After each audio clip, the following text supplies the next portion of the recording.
Et yo les geekos, bon oui, j'ai encore craqué. Le 13e mois il est tombé, non, l'URSSAF est passé, oui, mais on a quand même encore un petit peu d'argent qui reste pour se faire un petit peu plaisir. J'ai eu l'opportunité de m'acquérir cette nouvelle Joker Twitterhead 1/6.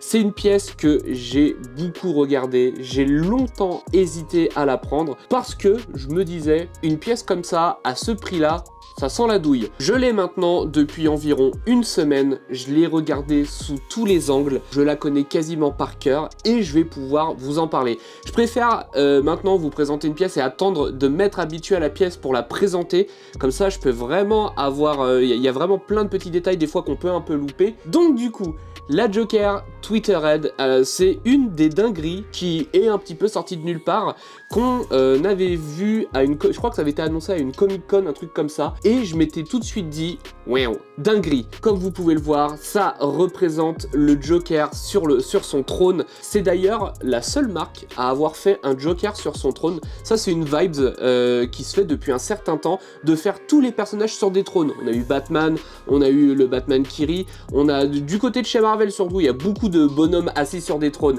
Et je trouvais que le Joker, ça pouvait faire potentiellement un truc de ouf, et Twitterhead l'ont fait. Il va y avoir des choses à dire parce que Twitterhead, pour cette gamme de statues là, ont annoncé 2 scales. XM Studio aussi s'y sont mis, et je trouve que l'idée peut être potentiellement cool, mais celle-là, vous pouvez voir, c'est du 1/6. 1/6 comparé à moi, ça fait quand même la taille de tout mon buste. Pour le prix, c'est une dinguerie. On est probablement sur le meilleur rapport qualité-prix jamais vu pour une résine au format 1/6. En fonction de votre vendeur, c'était plus ou moins cher, mais la boutique par laquelle je suis passé l'a proposé à 500 €. Regardez la taille, regardez tous les détails, et c'est vraiment le meilleur rapport qualité-prix que j'ai vu de ma vie. Donc déjà, le socle, je trouve ça fait hyper cool, on dirait une autopsie de scène. C'est du parquet qui a été cassé à certains endroits, découpé à d'autres, c'est vraiment comme si le Joker était posé là, qu'on avait tout découpé, le contour de son trône, qu'on l'avait sorti et bim, pour en faire une statue, plutôt que d'avoir fait un socle noir avec des bordures, avec des contours, avec un logo, etc. Là, ça fait vraiment scène de comics et j'aime vraiment beaucoup. Après, la Batman de chez Tsume que je vous ai présenté il y a pas longtemps sur la chaîne, c'est la plus détaillée des 1/6 que j'ai pu voir. Alors attention, il y a des 1/6 comme les Batman Sanity, ça va être de la résine vraiment très haut de gamme, format 1/6 avec une dizaine de personnages sur le socle, bourré de détails. Là, on est sur un seul personnage et j'estime que comme la Batman Tsume, on est sur un diorama. Il n'y a pas de décor à l'arrière, mais le trône, la thune, tous les petits détails font que on est sur une scène, un diorama. Le socle, il est bourré d'easter eggs. Si vous êtes fan de Batman et de son univers, et plus précisément du Joker, c'est un peu le jeu de retrouver Charlie, mais les easter eggs du Batman et du Joker. Déjà, on a masque à gaz. Pourquoi masque à gaz? Parce que le Joker est à l'origine d'une toxine qui empoisonne les gens et les change en Joker. Et avec ce genre de masque, on respire pas les gaz du Joker. On a ici, alors... bizarrement, pour une pièce à 500 €, on a la chance d'avoir de la résine translucide, et ça c'est super cool. La résine translucide, c'est beaucoup sur les pièces un petit peu haut de gamme, un petit peu chères, et là, pour une pièce à 500 balles, on a de la résine translucide, on a un jerrycan d'essence avec un filet d'essence qui vient couler par terre et former une flaque. Pourquoi? Ça c'est pareil, le Joker, il a tendance à vouloir un peu tout cramer, il crame facilement l'argent, c'est pas quelque chose qui le motive, et donc du coup là, d'avoir fait de l'essence qui coule, on est vraiment sur une scène typique du Joker. Ça pourrait prendre feu, mais il s'en bat les reins. Lui, ce qu'il veut, c'est le chaos, et c'est avec ce genre de petits trucs liquides qu'on crée le chaos. De la thune, il y en a à plus savoir quoi en faire, et vous le voyez pas sur cet angle-là, mais la thune va jusqu'à l'arrière, et c'est ça que j'aime sur cette pièce, c'est qu'il y a des détails même à l'arrière, endroit où vous n'êtes pas trop susceptible de contempler la pièce de manière générale. C'est ça que je vais avoir beaucoup aimé aussi, c'est la texture. Là, la texture des sacs, on est sur des sacs un peu, vous voyez les sacs à patates, vraiment en grosse maille. Toutes les textures sont ultra bien respectées. La texture de papier usé des billets, la texture du sac qui est froissé, qui est un peu sale. Ils ont fait des différentes teintes de sacs, c'est vraiment tout dans le souci du détail, et c'est super cool. Alors cette pièce, quand on la sort, il n'y a pas 10 000 trucs à assembler. C'est pas une tannée à monter comme la Batman Tsume. Là, le montage, il va vous prendre peut-être quelques minutes. Je l'ai monté sans avoir de plan sous les yeux. Juste un truc qui est chiant, les petits couteaux, vous voyez, les petits couteaux, ils s'enlèvent. Vous avez même 4 couteaux différents. Et je crois qu'il n'y a que 3 encoches de couteaux. J'ai pas trouvé notre encoche pour mettre le reste. Ensuite, vous avez la canne à mettre. Vous avez ici la main avec la carte à glisser entre les doigts, la tête du Joker. Mais pour revenir sur ce socle, il y a aussi des petits éléments volants comme le fameux dentier qui explose du Joker. C'est un dentier qui remonte, ça va sauter, ça va claquer des dents et ça va finir par péter. Le comics le plus connu du Joker, c'est The Killing Joke. On a la chance ici sur cette pièce et ça c'est super cool. C'est pas le Joker de Killing Joke, mais c'est un gros clin d'œil à Killing Joke avec exactement le même appareil argentique. D'ailleurs, en parlant de Killing Joke, j'ai la chance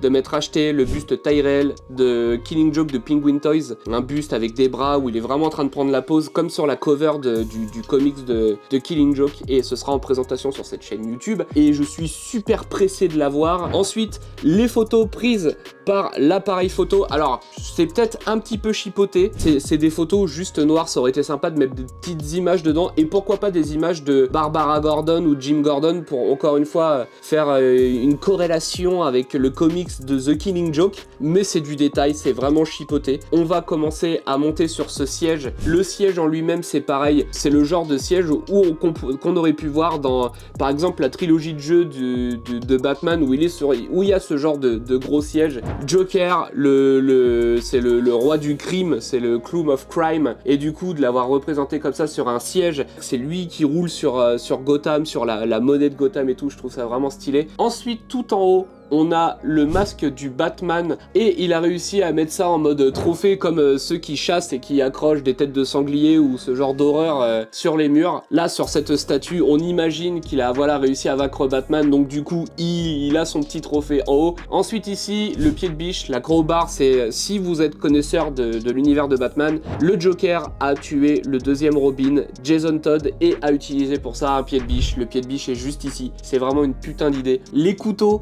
ils sont pas posés à des points anodins, c'est pour en fait faire tenir la cape du Batman qui tient sur le trône, et c'est ça qui est vraiment trop cool, c'est le souci du détail quoi. La partie tissu, ça fait vraiment du tissu comme du cuir, et il y a des endroits, comme c'est un vieux siège, il y a des endroits où ça a été déchiré et il y a le revêtement, la mousse à l'intérieur du siège qui sort. Ça, on me l'aurait mis en illustration sur un comics du Joker, j'aurais rêvé qu'il y ait une statue. Maintenant que j'ai la statue, je vais rêver qu'il y ait un cover du Joker avec cette statue là. Ensuite, la tenue du Joker, pareil, c'est un sans faute. Au niveau du paint, c'est impeccable. Il y a un seul endroit où j'ai vu que le paint était un peu dégueu, où ça déborde un tout petit peu. Il y a d'autres petits endroits où ça déborde, mais c'est vraiment en étant super regardant et super chiant sur la qualité, mais à ce prix-là, il n'y a vraiment pas de quoi râler. La tenue du Joker, c'est un sans faute. Le buste Killing Joke qui arrive, je suis pas trop d'accord sur certaines couleurs, mais on en reparlera quand il sera là. Ici, on est sur les bonnes couleurs pour le veston, pour l'espèce de nœud pape, là, l'espèce de truc vert. Ensuite, les gants, la canne,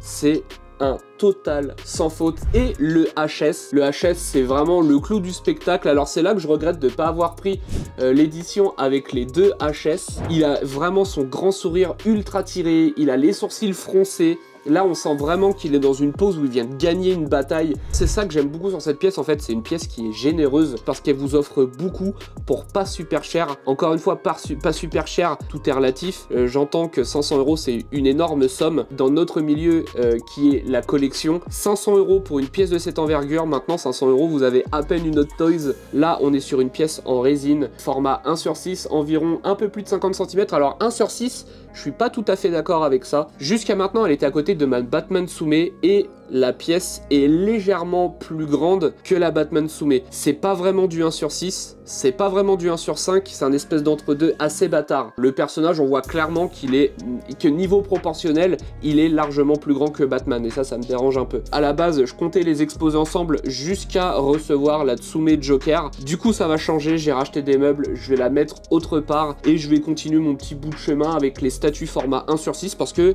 comme je vous ai dit, pour la Batman de Tsume, je commence vraiment à m'y prendre. Ça, c'est du beau 1/6, c'est du 1/6 qui est massif. Avant, les 1/6, vous aviez beaucoup Kotobukiya qui faisait du 1/6. Bah, tenez, tenez, tant que j'y suis, ça, c'est un de mes Graals, ça l'est encore aujourd'hui, c'est la Kotobukiya Artefix de Killing Joke. Elle est assez recherchée celle-là, je suis assez étonné, moi je l'ai depuis 10 ans je crois. Elle est vraiment incroyable, je l'aime vraiment beaucoup, mais regardez, ça c'est le Joker format 1/6 Twitterhead, ça c'est le Joker 1/6 de Kotobukiya. On voit que la différence, elle est vraiment énorme de taille. Ça me fait chier de pas pouvoir l'exposer à côté de la Batman, elle rentrait nickel, elle rentrait vraiment pile poil. Putain, oui, j'ai oublié de vous parler, tiens, son petit couteau là dans la chaussure aussi. Le petit couteau dans la chaussure qui est super cool, ça aussi, c'est clin d'œil au dessin animé, aux comics. Même dans la version de S. Ledger, il a aussi un couteau sur le bout de sa chaussure qui peut sortir. C'est une pièce qui ravira tous les fans de Batman, du Joker. Franchement, achetez-la. Je l'ai acheté 500 €. D'ailleurs, je l'ai acheté chez Level Brothers. C'est une petite boutique. Je tombe régulièrement sur sa chaîne. Je regarde de temps en temps les unboxings qu'il propose. Et il propose vraiment majoritairement que des trucs à se taper le cul par terre. Et je trouve qu'il a un avis super précis. Il détaille vraiment très bien les pièces qu'il présente. Ça mériterait un petit peu plus de qualité. Mon poteau, n'hésite pas à financer peut-être un tout petit peu d'éclairage et peut-être essayer un peu de travailler ton petit cadrage. Mais j'aime beaucoup ton avis de manière générale. Je trouve que tu es vachement objectif et que à chaque fois tu vises juste sur les pièces que tu présentes. Et voilà, ça me fait plaisir aussi de vous présenter peut-être une nouvelle personnalité. Il a un avis qui vaut tout autant que celui des autres et c'est super cool. Level Brothers, moi ça s'est super bien passé. J'ai acheté la pièce, je l'ai reçue super rapidement, je l'ai reçue parfaitement emballée. Je vous conseille la boutique à même titre que toutes les autres boutiques par lesquelles j'ai pu passer. Du coup, pour boucler, cette pièce, elle est au format 1/6, mais elle est également au format 1/4. Et je crois que le format 1/4 n'est pas encore sorti en Europe. Il y a des Américains qui ont fait un comparo 1/6, 1/4. J'avais peur que celle au format 1/4 ce soit juste la 1/6 étirée. Ça a pas l'air d'être le cas. J'attendrai de la voir en vrai pour me prononcer au format 1/4 et je sais qu'il y a des collections que je vais aller filmer qui vont la voir. Donc de toute façon, on en reparlera au moment venu. La 1/4, j'ai voulu me la prendre. Au début, je commençais à réfléchir pour me prendre en 1/4. Mais le prix, je suis absolument pas d'accord avec la démarche. Celle-là fait 50 cm de haut. Je crois que la 1/4, elle doit faire un truc genre 20 cm de plus. Elle doit faire 70 cm de haut. Ça fait un énorme morceau, hein. Mais celle-là, elle est à 500 € prix de base. L'autre, elle est à 1400 € prix de base. On est quasiment sur 1000 € de plus pour 20 cm d'envergure en plus. Je suis vraiment pas d'accord avec le prix. C'est pour ça que j'ai pas acheté. Faut pas abuser. 900 € aujourd'hui, vous avez une statue de Queen Studio. Vous pouvez avoir une bonne Prime One d'occasion. Vous pouvez avoir du Sideshow. Vous pouvez avoir un tas de trucs. Après, si vous la voulez vraiment et que vous estimez qu'elle vaut les 1400 €, n'hésitez pas. Moi, j'estime que non. Et je pense que toute la gamme 1/6, 1/4 que va proposer Twitterhead et XM Studio, moi, je vais juste me focal sur le 1/6 parce que ça me va très bien. Et regardez, la taille, comme je vous dis, déjà en 1/6, c'est déjà un sacré morceau. Et en plus, la 1/6 respecte pas le scale du 1/6 des autres marques. Alors, si la 1/4 respecte pas non plus le scale des autres marques, ce sera plus petit que du 1/3, mais plus gros que du 1/4. Donc, à l'expo, ça va être aussi un peu chiant. Mais c'est une pièce qu'on peut laisser un peu isolée. Elle va prendre son espace. Elle a une vibes qui lui suffit à elle-même. Je trouve que c'est bien de pas c'est aussi bien de pas la mettre au milieu d'autres pièces parce que du coup ça camouflerait un peu l'aura qu'elle a. J'ai quand même la Tsume Joker qui arrive. Moi j'aime beaucoup le Joker, donc du coup je vais avoir vraiment pas mal de pièces du Joker. Et je pense que toutes vivront aussi bien au milieu de ma collection, qui commence à avoir un petit peu de gueule, je suis assez content. D'ailleurs je vous tease, là le décor tel que vous le voyez, c'est un bureau, tout ce qu'il y a de plus normal. J'ai pour projet avec le poteau Logan ou tout seul, je sais pas encore comment ça va se goupiller, mais d'ici cet été, il y a peut-être moyen qu'on transforme ce bureau en bas de cave. Mais pas genre avec juste un petit papier peint ou quoi. On commence vraiment à travailler sur un truc qui va être vraiment super sympa. Je sais que cette pièce commence à se faire rare. Si vous avez moyen de la choper entre 500 et 600 €, c'est son prix d'origine en fonction du revendeur. Si vous pouvez même vous l'acheter d'occasion à 600 €, c'est un très bon prix. Elle commence à se faire rare et c'est justifié. Et pour moi, et ça va être mon point de vue final, c'est le meilleur rapport qualité-prix format 1/6 jamais vu sur le marché en résine. 500 €, vous avez un max de détails, vous avez un personnage, vous avez une pièce de 50 cm de haut, 50 cm de haut, c'est un personnage au format 1/4. Donc on a vraiment une statue qui en impose avec un gros décor. Ça vaut chaque euro que cette statue coûte. Donc voilà. Je vous laisse.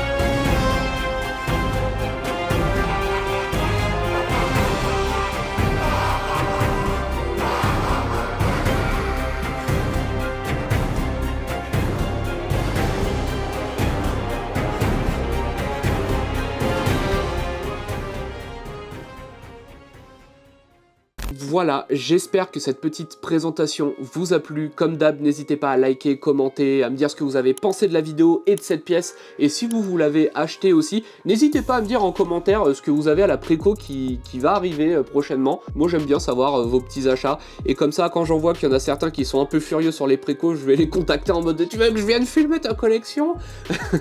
En tout cas, merci d'avoir regardé cette vidéo, j'espère que ça vous a plu. Comme d'hab, n'hésitez pas à aller soutenir le poteau de Level Proders sur sa chaîne YouTube, il fait également des vidéos super sympas, il a un avis qui est ultra fiable. On se dit à une prochaine vidéo, mais en attendant on se retrouve sur le site www.fineandgeek.fr qui est le premier site de comparateur et référencement sur le thème de la pop culture, la culture geek et la culture manga. Allez, salut!